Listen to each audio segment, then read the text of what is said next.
వాయుబడి ఉన్న సత్రములోనికి వారు మాత్రమే వెళ్ళేవారే గాని వేరే వారు మాత్రం వెళ్ళేవారు కాదు.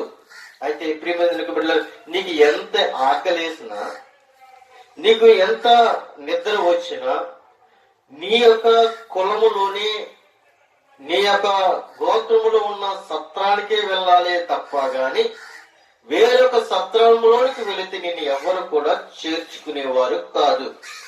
ఆ రోజుల్లో నేను చూశాను కాబట్టి, నేను పడి ఉన్నాను కాబట్టి ఈ మాట నాకు గుర్తొచ్చింది కాబట్టి, సత్రము అనగా చాలా సత్రాలు ఈ భూలోకంలో ఉన్నాయి. ఆ రోజుల్లో చూసినప్పటికీ కూడా సత్రములో వారికి స్థలము లేదు. అయితే ప్రియమైన దేవుని బిడ్డలారా, ఈ సత్రములో వారికి స్థలము లేదు. అయితే యోసేపు ప్రతి గృహాలను దర్శించుండొచ్చు. యోసేపు మరియా ప్రతి గృహాన్ని దర్శించవచ్చు. ఎందుకనంటే ప్రతి ఒక్క గృహం దర్శించినప్పుడు ఆ గృహాలు ఖాళీ లేకుండా ఉండొచ్చు. ఎందుకనంటే వేరే వేరే ప్రాంతముల నుండి, వేరే వేరే పట్టణముల నుండి, వేరే వేరే పల్లెల్లో నుండి వాళ్ళ ఇంటికి వచ్చి ఆ ప్రజల సంఖ్య రాయించుకోవడానికి వచ్చినప్పుడు ఆ సత్రములో వారికి స్థలము లేనప్పుడు వాళ్ళ గృహంలో ఉండి రాయించుకున్నారేమో. ఆ రోజుల్లో చూసినట్లయితే ప్రతి ఒక్క కుటుంబంలోనూ దగ్గరగా 20 మంది, 30 మంది, 40 మంది కుటుంబాలు ఉండేవి. ఇప్పుడైతే కుటుంబానికి ఇద్దరే, కుటుంబానికి ఒక్కడే. ఆ రోజుల్లో చూసినట్లయితే 20 మంది, 30 మంది కుటుంబంలో ఒక తల్లికి తండ్రికి 30 మంది పిల్లలు, 40 మంది పిల్లలు, 10 మంది పిల్లలు ఉండేవారు. అటువంటి పరిస్థితుల్లో ప్రజల సంఖ్య రాయించుకోవడానికి వచ్చినప్పుడు వారికి ఆ గృహాలన్నీ కూడా నిండిపోయి ఉండొచ్చు. కానీ యేసుక్రీస్తు పరలోకం నుండి భూలోకానికి ఎందుకు వచ్చాడు అనంటే, నిన్ను నన్ను కూడా రక్షించడానికి మనిషి కుమారుడిగా యేసుక్రీస్తు యొక్క కృప మనిషి కుమారుడిగా ఈ భూలోకానికి రాబోతూ ఉన్నాడు. ఆయన భూమి మీద అడుగు పెట్టక ముందుపై ప్రతి ఒక్క గృహాలు తిరుగుండొచ్చు, ప్రతి ఒక్క గృహాలు దర్శించుండొచ్చు, ప్రతి ఒక్కరిని కూడా అడుగుండొచ్చు. ఎవరు? యేసోపు మరియా. అయినా యేసోపు మరియా బతిమాలుండొచ్చు. ఈ బతిమాలినప్పుడు గర్భంలో ఉన్న శిశువు చూసుండొచ్చు. అయితే వీళ్ళు చేస్తున్న ఈ ప్రతి ఒక్కరు కూడా ప్రతి ఒక్క గృహాల్లో కూడా యేసు క్రీస్తు గర్భంలో ఉన్నప్పుడు, ఈ కన్య మరియా గర్భం ధరించినప్పుడు యేసోపు మరియా ప్రతి ఒక్క గృహాన్ని దర్శించి తలుపు తట్టుండొచ్చు. తలుపు తట్టినప్పుడు ముఖం మీద తలుపులు వేయొచ్చు, తెరిచి ఈ యొక్క నిండి చూడైన గర్భిణీ స్త్రీ ముఖం మీద తలుపు వేయొచ్చు.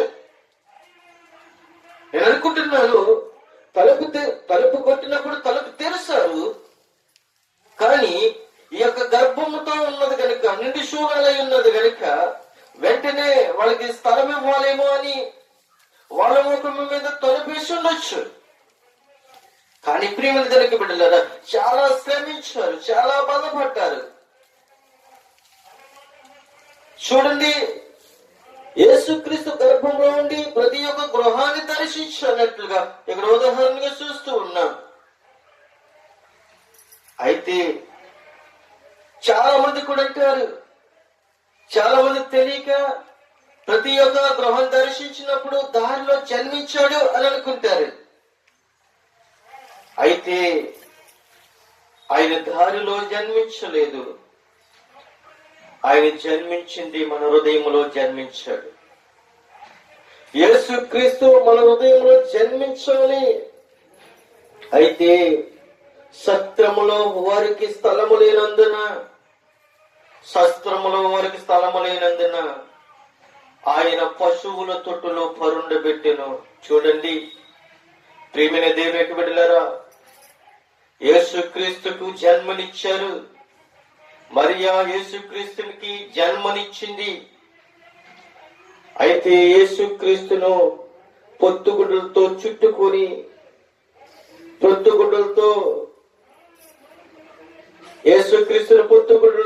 చుట్టుకొని ఆయన ఎక్కడ తీసుకుని వచ్చారు అని అంటే పశువుల తొట్టులో, పశువుల సాలలోనికి తీసుకుని వచ్చి పశువుల తొట్టులో పొరుండు పెట్టినట్లుగా మనం చూస్తూ ఉన్నాం. యేసుక్రీస్తుకు కన్య మరియ గర్భాన్నిస్తే ఈ లోకము, ఉదాహరణగా చూస్తే ఈ లోకము యేసుక్రీస్తుకు ఒక స్థలాన్ని ఇవ్వలేకపోయింది. ఏ గృహము కూడా యేసును మరియను ఆహ్వానించలేదు. ఎందుకంటే జన్మిస్తే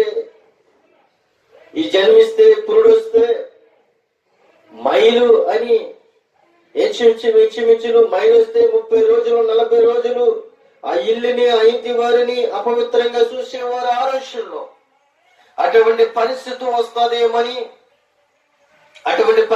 వస్తుందేమని రక్తస్రావణమైనా గాని, డెలివరీ మరి ఒక పురుడు వచ్చినప్పటికి గాని ఇది ఎలా చూసేవారు అనంటే ఒక మైలుగా చూసేవారు.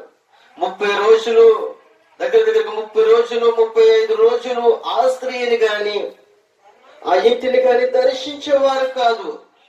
అటువంటి పరిస్థితి వాళ్ళు ఆలోచించుండొచ్చు. అలాగొస్తే నా ఇంటిని మైలు పడిపోతుందేమో, నా ఇంటికి ఎవరు రారేమో అని అనుకుండొచ్చు ఆ రోజుల్లో.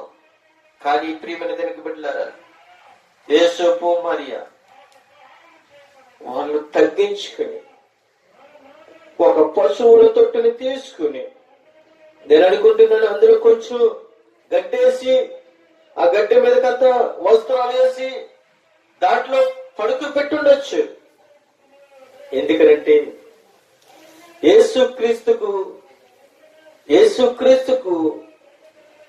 ఒక పశువుల తొట్టి ఉంది.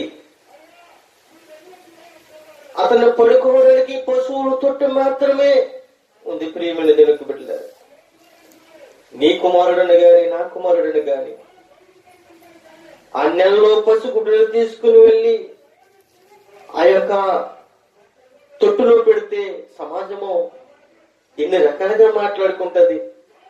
మంచం లేదా, గృహం లేదా, ఎందుకు పశువుల తొట్టులో పడుకోబెట్టావు అని నానా మాటలు మాట్లాడుతూ ఉంటారు ఈ సమాజం. కానీ యేసోపు మరియా యేసుక్రీస్తును సత్రములో స్థలము లేనందున యేసుక్రీస్తును పశువుల తొట్టులో పడుకోబెట్టినట్లుగా మనం చూస్తున్నాం.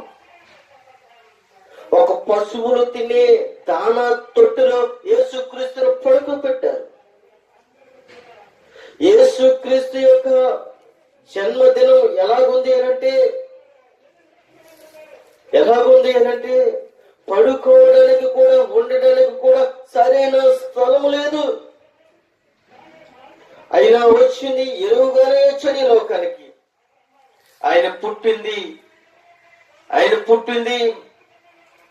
ఆయన సొంత తల్లి కాదు. ఎందుకనంటే ఈ లోకానికి ఎరువుగా వచ్చాడు. తన తల్లి మరియా గర్భము ఆమె మోసింది. ప్రియమైన బిడ్డలారా, ఈ లోకానికి నిన్ను నన్ను రక్షించడానికి ఆయనకి సరైన స్థలమును ఇవ్వలేకపోయాం. ఈ రోజున మనం చూసినట్లయితే ప్రియమైన దేవుని బిడ్డలారా, ఆయనకి సరైన స్థలాన్ని మనము ఇవ్వలేకపోయాం.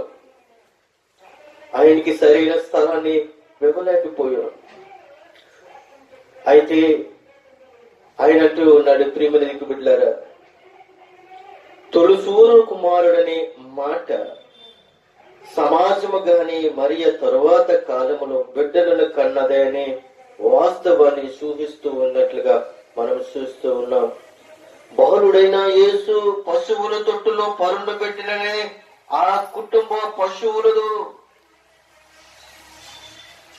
కొట్టడములో ఉండవలసి వచ్చిందనే విషయాన్ని తెలియజేస్తూ ఉంది. బిడ్డలారా, అది బహుగా మరి చూడండి, అది బహుశా పశువులు కొట్టలా పనిచేసిన ఒక గుహ అయ్యుండొచ్చు. ఎందుకంటే బెత్లెహేములో వారికి మరెక్కడ స్థలము వారికి దొరకలేదు. ఎందుకంటే ఆ ఇరుకైన స్థలంలో యేసయ్య పడుకున్నాడు. ఆ ఇరుకైన తొట్టులో యేసయ్య పడుకున్నాడు. ఆ తొట్టినే ప్రతిరోజు ఆ తొట్టి యొక్క యజమానుడు ఆ పశువులకి ప్రతిరోజు దానా కలుపుకుని పెట్టే తొట్టే అది. పశువుల యొక్క అధికారి, పశువుల యొక్క యజమానుడు ప్రతిరోజు కూడా ఆ తొట్టులో దానా కలిపి, పశువుల దానా కలిపి పశువులు కట్టే తొట్టే. కానీ యేసుక్రీస్తును ఆ తొట్టులో పడుకోబెట్టినట్లుగా మనం చూస్తూ ఉన్నాం. అయితే ప్రియమైన దేవునికి బిడ్డలారా, అయితే ఎవరంటున్నారు, ఆ దేశములో కొందరు గొర్రెల కాపుల పొలములో ఉండి రాత్రి వేళ మందన కాచుకుని ఉండగా ప్రభు దూత వారి వద్దకు వచ్చి నిలిచెను. ప్రభు మహిమ వారి చుట్టూ ప్రకాశించినందున వారు మిక్కిలి భయపడిరి. అయితే ఆ దూత భయపడుకుని, ఇదిగో ప్రజలందరికీ కలగబోవు మహాసంతోషకరమైన సువార్తమానము నేను మీకు తెలియజేస్తున్నాను అని చెప్తూ ఉంది. ఎందుకంటే ప్రియమైన దేవునికి బిడ్డలారా, ఆ దేశంలో కొందరు గొర్రెల కాపురం రాత్రి వేళ మందను కాచుకుంటూ ఉండగా ప్రభు దూత వాళ్ళ మధ్యకు వచ్చి ఏం చేసిందంటే నిలబడింది వర్తమానము వారికి తెలియజేసినట్లుగా చూస్తూ ఉన్నాం. దావీదు పట్టణమందు నేడు రక్షకుడు మీ కొరకు పుట్టి ఉన్నాడు, ఈయన ప్రభువైన క్రీస్తు. దానికిదే మీకు ఆనవాలు. ఒక శిశువు పుత్తుగుడ్డలతో చుట్టబడి ఒక తొట్టులో పడుకునుండట మీరు చూసిదరని వారితో చెప్పును. ఒక తొట్టులో పండుకుని ఉండట మీరు చూసిదరని మీతో నిశ్చయముగా చెప్తూ ఉన్నానని ఆ దూత చెప్తూ ఉంది. ప్రియమైన దేవునికి బిడ్డలారా, చూడండి, ఆ మాట మనం చూసినట్లయితే మత్తయి సువార్తలోకి వచ్చిన తర్వాత ఆయన ఒక మాట మనకి తెలియబరుస్తూ ఉన్నాడు. ఆ మాట మనం చూద్దాం. చూడండి, వారు ఎక్కడికి వచ్చారు అనంటే వాళ్ళు ఎక్కడ చూశారు అంటే వీరు తూర్పు దేశ జ్ఞానులు గనుక ఆ జ్ఞానులు ఎక్కడికి వచ్చారు అని అంటే రాజైన హేరోదు దినములో యూదా దేశపు బెత్లెహేములో యేసు పుట్టిన పిమ్మట ఇదిగో తూర్పు దేశమున జ్ఞానులు యెరూషలేమునకు వచ్చి, యోధులు రాజుగా పుట్టినవాడు ఎక్కడున్నాడు? తూర్పు దిక్కున మేము ఆయన నక్షత్రము చూసి ఆయన పూజించడం వచ్చిదమని చెప్పిరి. ఈ తూర్పు దేశ జ్ఞానులు ఎక్కడికి వచ్చారు అనంటే యూదుల రాజుగా పుట్టినవాడు ఎక్కడున్నాడని ఆ తూర్పు దేశ జ్ఞానులు మరి రాజు దగ్గరికి వచ్చినట్లుగా మనం చూస్తూ ఉన్నాం. అయితే హేరోదు రాజు ఈ సంగతి విన్నప్పుడు అతడిలో కూడా యెరూషలేము వారందరూ కూడా కలవరపడ్డాడు. కలవరపడటమే కాదు ప్రియమైన దేవునికి బిడ్డలారా, రాజు ప్రధాన యాజకులను ప్రజలలోను శాస్త్రులందరినీ కూడా సమకూర్చి క్రీస్తు ఎక్కడ పుట్టాడని వారిని అడిగారు. అందుకు వారు యోదయ బెత్లెహేములోని అని చెప్తూ ఉన్నారు. ప్రియమైన దేవునికి బిడ్డలారా, వాళ్ళు చెప్తూ ఉన్నప్పుడు అతడు హేరోదు జ్ఞానులను రహస్యంగా పిలిచి ఆ నక్షత్ర కాలమును వారి చేత పరిష్కరించి తెలుసుకున్నాడు. వీరు వెళ్లి ఆ శిశువు విషయమే జాగ్రత్తగా విచారించి తెలుసుకున్నాడేనగా చెప్పి నేను కూడా వచ్చి ఆయన పూజించినట్లుగా నాకు వర్తమానం తెండని వారితో చెప్తూ ఉన్నాడు. వారు బెత్లెహేమునకు పంపినట్లుగా మనం చూస్తూ ఉన్నాం. వారు ఆ రాజు మాట విని బయలుదేరిపోవచ్చుండగా ఇదిగో తూర్పు దేశమున వారు చూసిన నక్షత్రం ఆ శిశువు ఉండిన చోటు మీదుగా వచ్చి నిలిచి వరకు వారికి ముందుగా నడిచేను. ప్రియమైన దేవునికి బిడ్డలారా, చూసారా, తూర్పు దేశములో వారు చూసిన నక్షత్రము ఎక్కడికి కనబడుతుంది అంటే ఆ శిశువు ఉండిన చోటు మీదుగా వచ్చి వారికి ముందుగా నడుస్తూ ఉన్నట్లుగా చూస్తూ ఉన్నాం.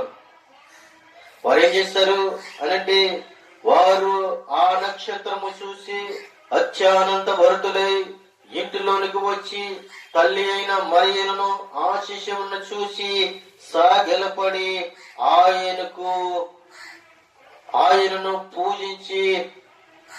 ఆయనను పూజించినట్లుగా మనం చూస్తూ ఉన్నాం. ఆ యొక్క తూర్పు దేశ జ్ఞానులు ఆ యొక్క శిశువు అనగా యేసుక్రీస్తు ఆ ఇంటిలో ఉన్న ఆ యొక్క నక్షత్రము ముందుగా నడిచింది వారికి సూచనగా చూపించింది. ప్రియమందరికి బిడ్డలారా, అయితే వారు ఏం చేశారో తెలుసా? యేసుక్రీస్తును వారు పూజించినట్లుగా చూస్తూ ఉన్నాం. వారు బాలుడైన యేసుక్రీస్తుకు మరి ఏం చేశారు? సాగిలు పడినట్లుగా చూస్తూ ఉన్నాం. అప్పటికి యేసుక్రీస్తుకి జ్ఞానము లేదు, యేసుక్రీస్తు నడవలేడు, మాట్లాడలేడు. అటువంటి దైవ కుమారుడికి, అటువంటి దేవుని కుమారుడికి, అటువంటి దావీదు కుమారుడికి ఈయన పరిశుద్ధాత్మ దేవుడని, ఈయన సర్వశక్తిమంతుని దేవుడని, ఈయన యేసు క్రీస్తు అని, ఈయన లోక రక్షకుడని, పాప పరిహారార్థమైన బలిని ఆయన పొందుతున్నాడని, పాపుల యొక్క పాపాన్ని ఆయన మోయటానికి వస్తూ ఉన్నాడని, పాపుల యొక్క మార్గమును ఆయన మోస్తూ ఉన్నాడని, యేసుక్రీస్తు ఈ లోకానికి ఆయన ఒక బలి పశువుగా వస్తూ ఉన్నాడని వారు ముందుగానే తెలుసుకుని ఉండొచ్చు. అయితే ఈ బాలుడైన శిశువుకు ఆ యొక్క జ్ఞానులు ఏం చేస్తారంటే సాగిలపడ్డారు. సాగిలపడటమే కాదు ప్రియమందరికి బిడ్డలారా, వారు పూజించారు. వారు పూజించడమే కాదు, తమ పెట్టెలు విప్పిరి. ఏం చేశారు? వాళ్ళు పెట్టెలు విప్పిరి. ఏ పెట్టెలండి? బట్టలు పెట్టె కాదండి, ఈ టొంగ పెట్టెలు కాదు, లేక తాటిక పెట్టెలు కాదు, లేదంటే బట్టల పెట్టె కాదు. ప్రియమందరికి బిడ్డలారా, వాళ్ళు ఏ పెట్టెలు విప్పారు అనంటే బంగారమును, సాంబ్రాణి, బోలమును కానుకలుగా ఆయనకి సమర్పించరి. చూడండి, 3 ఇక్కడ మనకు కనబడుతుంది. ఒకటి బంగారము, రెండోది సాంబ్రాణి, మూడోది బోలము. ఎవరికి సమర్పించారు అంటే బాలుడైన యేసు క్రీస్తుకు సమర్పించినట్లుగా చూస్తూ ఉన్నాం. బంగారము శాశ్వతమైనది. బంగారము రాజ్యాధికారానికి గుర్తుగా మనకి కనబడుతుంది. ఎందుకనంటే మన యేసు క్రీస్తు బంగారము కంటే శాశ్వతమైన వాడు, బంగారము కంటే విలువైన వాడు మన ప్రభువైన యేసు క్రీస్తు. అయితే సాంబ్రాణి దేనికి సాదృశ్యంగా కనబడుతూ ఉంది అంటే యాజకత్వానికి కనబడుతుంది. మన ప్రభువైన యేసు క్రీస్తు యాజకత్వం చేసేవాడు. మన యేసు క్రీస్తు ఎటువంటి వాడు అనంటే యాజకత్వానికి గుర్తుగా మనకు కనబడుతూ ఉన్నాడు. బోలము అనగా మరణానికి గుర్తు. చూడండి ప్రియనికి బిడ్డారా, ఒక విషయాన్ని చెప్తూ ఉన్నాను. బోలము దేనికి సాదృశ్యంగా కనబడుతూ ఉందంటే మరణానికి సాదృశ్యంగా కనబడుతూ ఉంది. శిశువుకి, ఆ నెలలో బాలుడికి ఏం చేస్తారు వీళ్ళు? ఈ నెలలో బాలుడు కాదండి, కానీ ఉదాహరణగా చెప్తూ ఉన్నాను.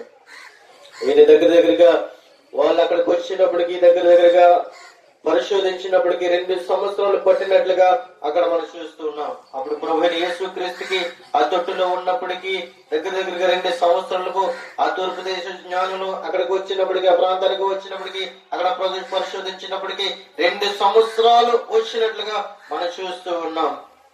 ఎందుకనంటే 2 సంవత్సరాలు ఎందుకనంటే వాళ్ళు ఏం చేస్తారు అనంటే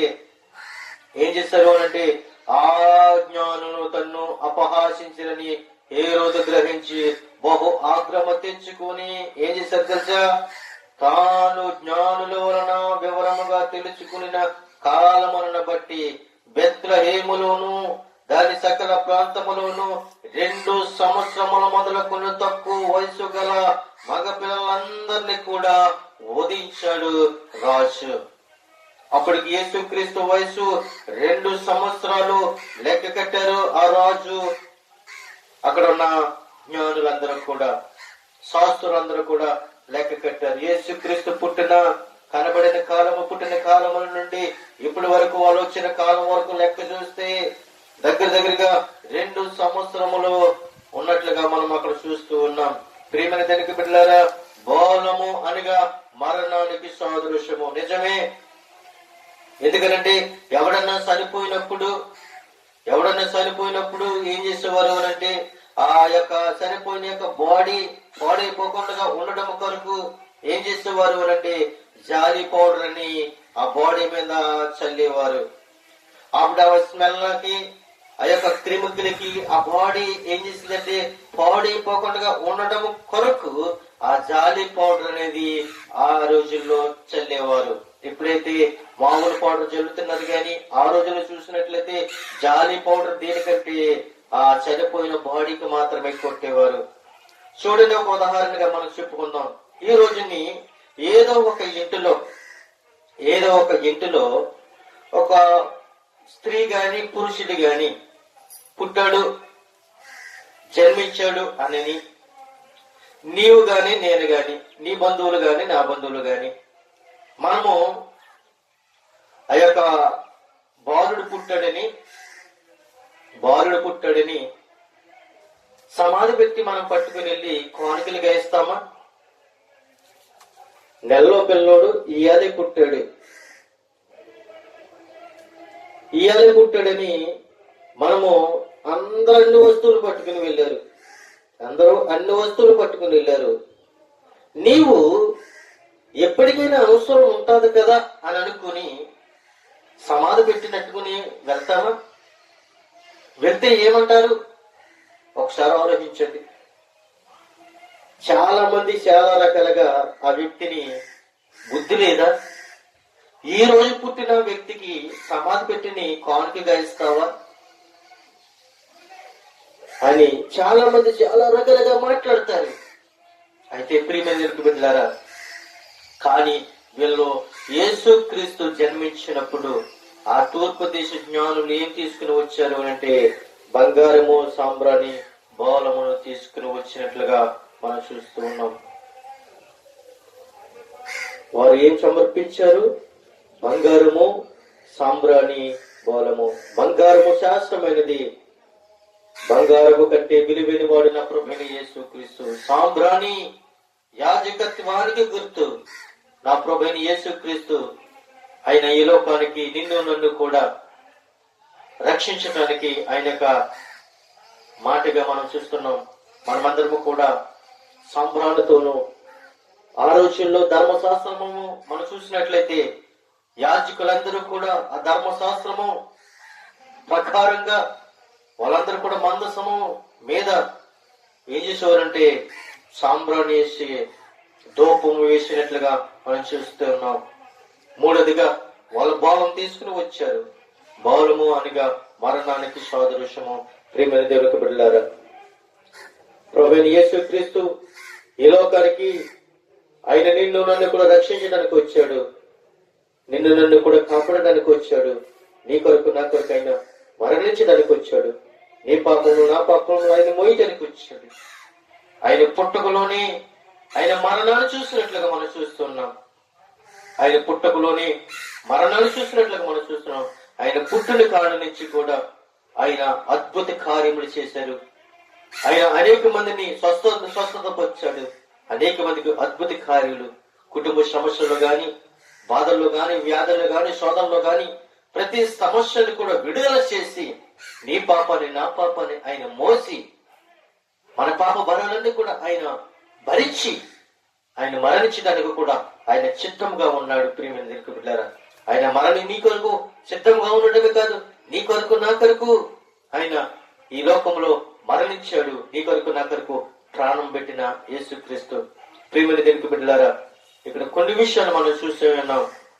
ఆయన గొప్ప దేవుడు, మహిమ గల దేవుడు, సర్వాధికారి, సర్వసృష్టికర్త తెలియజేసుకుంటూ ఈ మాటలు అనేక మంది విని దేవునికరంగా ఆశీర్వాదకరంగా ఉండాలని కోరుకుంటూ నా మాటలను ముగిస్తూ ఉన్నాను.